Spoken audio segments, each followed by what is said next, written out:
ارتفاع سعر الذرة في مصر. طبعا كلنا في مصر الأيام دي بنشتكي من أسعار وغلاء الأسعار. الحقيقة إن كل الناس بتشتكي على كل المستويات، اللي معاه فلوس كتير واللي معاه فلوس قليل. الحقيقة من وجهة نظري أنا الشخصية، الناس كلها بتبحث عن البركة، والبركة مع رضا ربنا سبحانه وتعالى.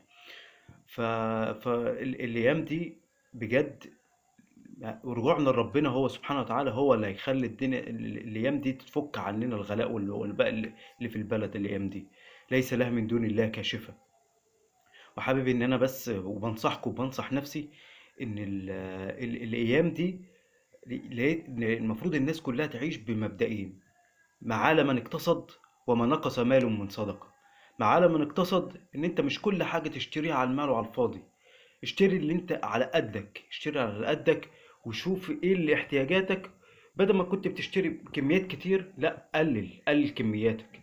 اي نعم، الكلام ده كله الواحد فيه تنظير والكلام ده كله، بس الواحد ما فيش بايدينا غير كده. ان الواحد لازم يقتصد في حياته.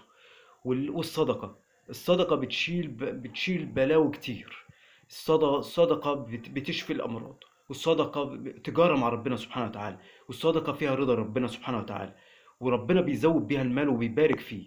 فبنصحكم وبنصح نفسي إن الأيام دي رضا ربنا سبحانه، وإن الناس تتقي ربنا وترجع تتقي ربنا في نفسها. هو الأيام هيفك الكرب بيها لما نرجع لربنا سبحانه وتعالى. اللهم ارفع عنا البلاء والوباء والغلاء في بلاد المسلمين يا رب العالمين. السلام عليكم.